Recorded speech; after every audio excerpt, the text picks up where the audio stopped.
ထွက်တာဘာဖြစ်လို့လဲမောင်ဘာလုပ်တာလဲခဏဘာမှလုပ်မိလို့လဲဘာလို့ခဏတော့ဒီနှိမ့်ဆက်ရလဲမောင်တမင်တက်ရိုက်တာကြည့်လို့မရလို့ရိုက်တာရှင်းလားမောင်ခဏဆေးရုံသွားရအောင်ပါလေအဲ့ဆေးရုံရောက်တော့မင်းရိုက်တာမင်းအဲ့လုံးကြပဲဂုံမောက်နေရမလားမကြားချင်ဘူးမင်းအလုပ်ကအိမ်ရှင်မလုပ်ငါ့ကိုပဲပြုတ်ပြုတ်မရှင်းလားဒီမှာမင်းကိုမေးအောင်ဟာလေအဲ့ဆေးရုံပဲခဏခဏသွားချင်တာမင်းအဲ့ဆေးရုံမှာမရှိဘူးဟမ်ဘာတောင်းနေရှိလဲငါပြောစမ်းမောင်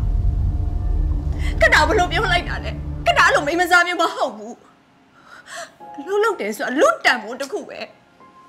အခုဒီပုံစံနဲ့ခဏဆေးရုံမလို့သွားလို့ရမှာလဲမောင်ဟမ်မောင်ခဏကိုချစ်လို့ယူထားတာမဟုတ်ဘူးလားဟမ်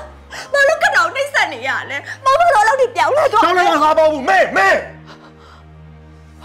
င်းငါ့ကိုအချိန်ပေးလို့လားမင်းငါ့ကိုတာယာမှုပေးလို့လားအဲ့တော့မင်းလိုမိန်းမမျိုးလက်ထပ်ပြောငါဘာလုပ်ရမှာလဲ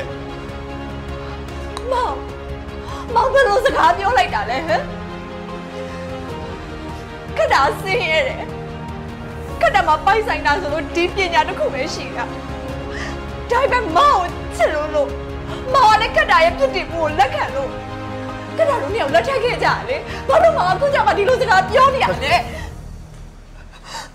မင်းကဆင်းရဲတယ်ပညာတတ်တယ်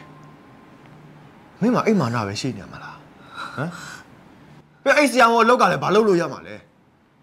ငါချမ်းသာတယ်မင်းကိုလည်းငါချမ်းချမ်းသာသာထားနိုင်တယ်အဲ့တော့မင်းကငါ့ကိုကြိုးစားရမှာလေငါ့ကိုအချိန်ပေးရမှာလေ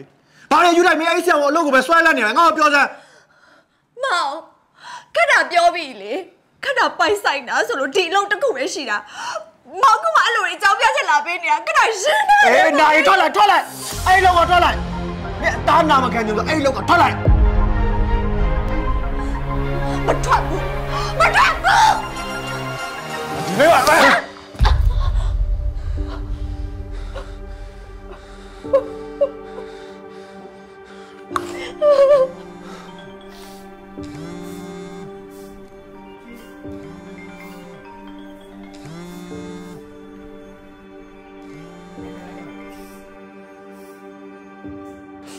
ဒီရီငါအခုလာလို့စင်မပြေလို့တယောက်ယောက်ကြည့်ထားလိုက်ပါလား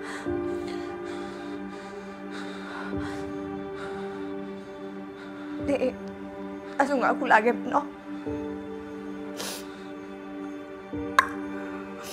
မိမတော့